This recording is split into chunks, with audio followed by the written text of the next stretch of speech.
Alexander and the Magic Mouse by Martha Sanders. Pictures by Philippe.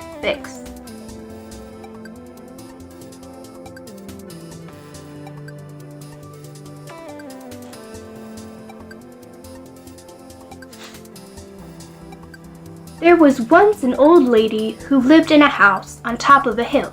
It was the only hill for miles around. At the foot of the hill was the river, and on the other side of the river there was the town. After that, as far as the eye could see, there was only the great empty prairie. The old lady was never lonely, for she lived with her animal friends: a brindle London squatting cat, a magical mouse, an alligator from China, and a yak. You may think that is a strange household, but they got on very well together. It is true that the brindle London squatting cat, when he was not squatting in the sun on the doorstep, spent a great deal of time thinking about how to catch the magical mouse. But the magical mouse just made herself invisible and never got caught. Each day, the old lady put out magical mouse food for the magical mouse, and each day the brindle London squatting cat got ready to catch her. But the magical mouse had been invisible for so long that the brindle London squatting cat had really forgotten what to look for, and he always fell fast asleep in his hiding place. Alexander the alligator had a mirror which the old lady had given him, and he liked to walk back and forth slowly in front of it, so as to admire his smile. His smile was almost 3 feet long. It took quite a while to admire it enough. On warm days, Alexander would waddle down the hill to the river and go for a swim near a sign the old lady had put up. It said, "Beware the dangerous alligator." That was to keep people away. Alexander was not dangerous at all, but the old lady did not want him to frighten anyone. There are many people who cannot tell the difference between an alligator who is smiling and an alligator who is not smiling. But Alexander always hoped that if he smiled enough, people would understand how much he liked them. Sometimes when he was swimming, he would poke his head above the water and smile beautifully in case anyone should be near. But the few people he saw always cried help and ran away. That made Alexander very sad. As for the yak, she was a lady yak and gave each day 1.5 quarts of yak milk, which was very rich and sweet and could be made into yak butter and yak cream. As everyone knows, the Tibetans always put a little yak butter in their tea to improve the flavor. The yak romped in the orchard and galloped up and down the hill. In summer, she always brought the old lady a lovely fly swatter which she had braided from the long hairs of her tail. And the magical mouse? She came with the house. She had always been there. The animals all loved the little old lady dearly. In her youth, the old lady, who was then a young lady, had been a great traveler. She went to many far lands. From each of her favorite places, she wanted to bring something home.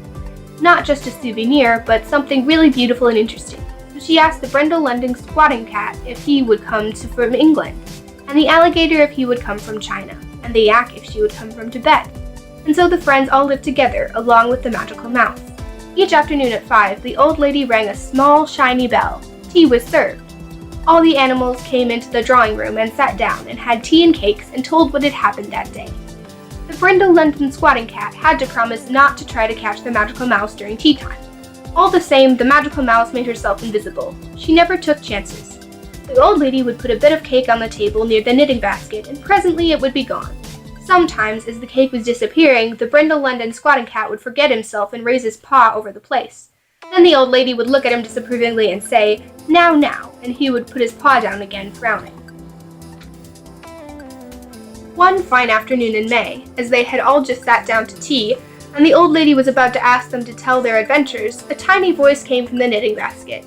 Everyone was very surprised, for the magical mouse was shy and never spoke unless she had something very important to say. They waited in silence. Then the magical mouse squeaked, "It is going to rain for 30 days and 30 nights. My tail tells me so, and my tail is never wrong. We must get ready."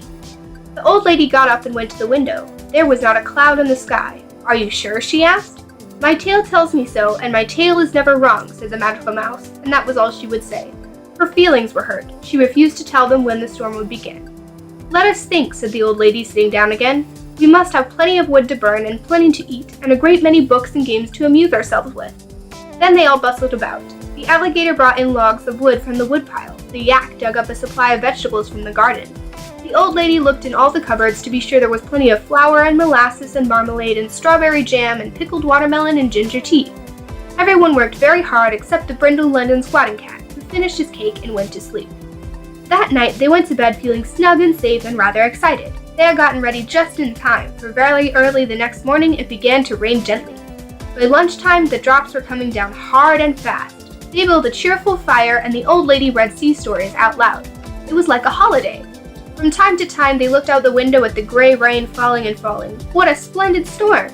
They felt adventurous themselves, as if the house were a tall old ship that they were bravely keeping afloat.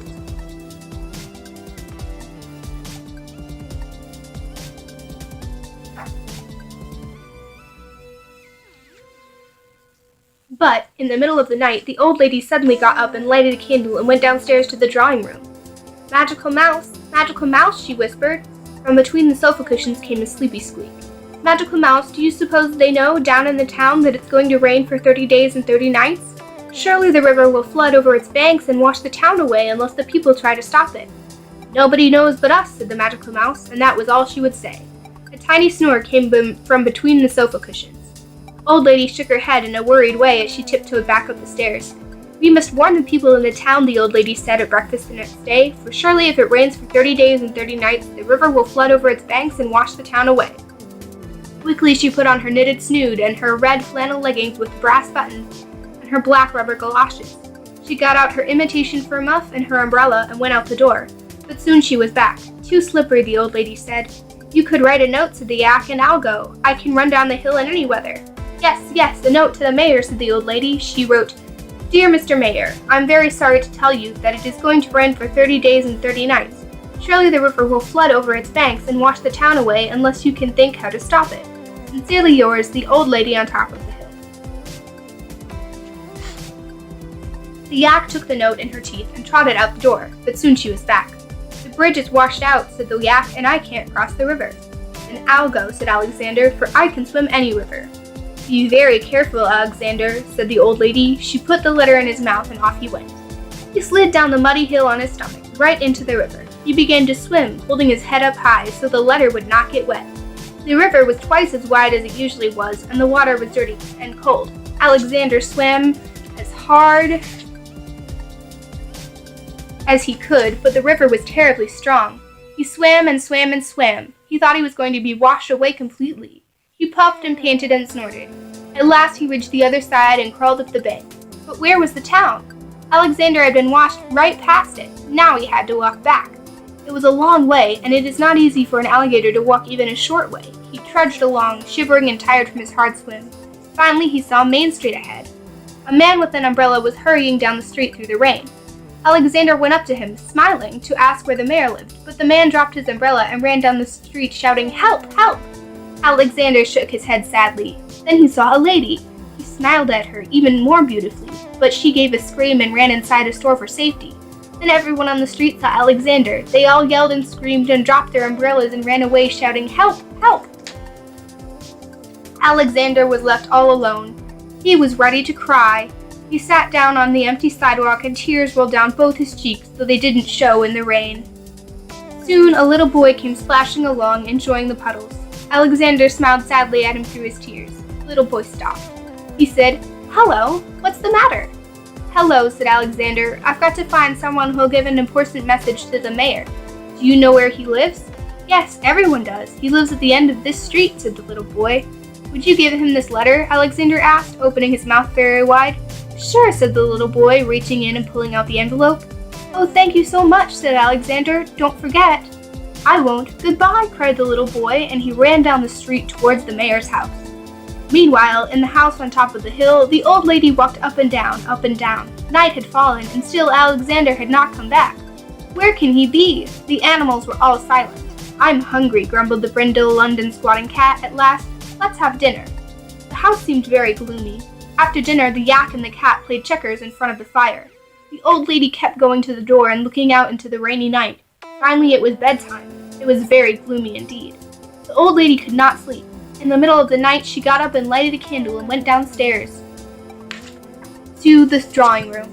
Magical Mouse, she whispered. A tiny squeak came from the inside the piano. Magical Mouse, is Alexander safe? The old lady's voice trembled. I think so, said the Magical Mouse sleepily, and that was all she would say. The next morning, the rain was pouring down as usual. The old lady went up to the topmost tower of the house and looked out with her telescope. At first, she could see nothing but rain. Then she thought she saw people down by the river. They were building something, a wall made of bags of sand. So the mayor had received her letter, but where in the world was Alexander? All morning, she looked through the telescope, hoping to see him. The Brindle London squatting cat had to come up the window stairs to remember it was lunchtime. In the afternoon, the old lady went back to the tower. Now she saw a frightful thing. The sandbag wall was higher, but the river was higher too. Which would win, the wall of the river? By 5 o'clock, it was too dark to see anymore. She was just about to ring the small shiny bell for tea when the old lady thought she heard a sound at the door. It was a wet, scratching sound. She rushed to the door and flung it open. There was Alexander. He was muddy and cold and tired and hungry. He had no sooner come inside than he began to sneeze. "Quickly, a towel and some hot ginger tea," cried the old lady. They dried him off and gave him tea and supper and put him to bed, but he kept on sneezing. No one would say so, but everyone was very worried. Alexander was sick. The next morning, before anyone else was awake, the old lady tiptoed up to the topmost tower to see if the wall by the river was still there. As she looked through the telescope, she saw a huge wave coming down the river from far away. A flood! It came nearer and nearer, but the townspeople had made the wall thick and high. The old lady held her breath. The wave came to the wall. The wave almost covered the wall. It almost went right over the top, but not quite. "Hooray!" cried the old lady as the wave went on down the river. The town would be safe. She went to tell Alexander the good news. But Alexander did not answer. He did not even smile. The old lady felt his forehead. It was very hot. "Oh dear," she said. "Oh dear," whispered the cat and the yak who had come in to see how Alexander was. The old lady made more ginger tea. The yak made yak butter especially to put in it. Even the Brindle London squatting cat did his part. He lay on Alexander's bed to keep his tail extra warm, but the magical mouse could not be found. That night, long after everyone else was asleep, the old lady sat sadly beside Alexander's bed, ready in case he should want anything. At last she got up and went downstairs. Magical Mouse, where are you?" she whispered. "Asleep," came the squeak from the chandelier. "But Magical Mouse, how can I help Alexander?" "Look on the tea table," said the Magical Mouse. There lay a tiny white cake. On it was written in pink sugar letters, "For Alexander." "Oh, thank you, Magical Mouse," whispered the old lady, and she tiptoed upstairs again. Gently she opened Alexander's mouth and put the tiny cake inside. As he swallowed, he smiled, dreaming it was tea time. The next morning it was as rainy as ever, but Alexander felt much better. After breakfast, he and the Brindle London squatting cat played Monopoly on the bed until the cat got cross because he was losing. The old lady was up in the topmost tower watching the river and the wall through the telescope. The town looked safe and secure. Every day it rained and rained and rained. They lost track of how many days it had been raining. They were out of pickled watermelon and molasses, and they were tired of all their games and books. The Brindle London squatting cat was grumpy all the time. Even the Magical Mouse got bored and ate a hole in the knitting basket.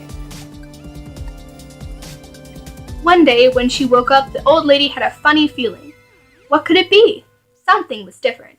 The whole world was very quiet. Then she knew the rain had stopped. The old lady jumped out of bed, and as fast as she could, she put on her knitted snood, her red flannel leggings with brass buttons, and her black rubber galoshes. She did not even stop to get her artificial fur muff. "Lovely," she said, looking at the bright sunshine sparkling on the wet leaves and grasses. Soon she was joined by all the animals. How glad they were to be outdoors again. It was not long before the river had shrunk to its usual size. The townspeople took away the bags of sand and began building a new bridge. Soon the great rain and the flood were almost forgotten. One warm summer afternoon, the music of a brass band came floating in the windows. My," said the yak, who loved music. They all ran to the front door to see what was happening. When they opened it, there was the mayor, just about to knock. The band struck up a rousing tune. When it was done, the mayor held up his hand for silence so he could make a speech. "Dear Madame, you were not forgotten," he said to the old lady. "On behalf of all the people of the town, with our heartfelt thanks, I wish to present you with this silver medal." And he reached into his pocket and pulled out a handsome red box, which he handed to the old lady. The band began to play again. "Oh no, it's not for me, it's for Alexander," said the old lady. When the mayor saw the alligator, he coughed nervously, but the old lady opened the box, took out the beautiful medal, and hung it proudly around Alexander's neck. She told the mayor about Alexander's heroic swim. The mayor and Alexander smiled shyly at each other. The mayor even patted Alexander's nose. The band cheered. Then the old lady invited everyone into the drawing room for tea. When finally all their guests had gone, the old lady and the animals looked at each other. My, said the yak. It is a lovely medal, said the old lady. Humph, said the brindle London squatting cat jealously, and he went off to take a nap. Alexander just looked in the mirror and smiled. A tear of joy ran down his cheek. Inside a ball of yarn in the knitting basket, the magical mouse smiled too. The end.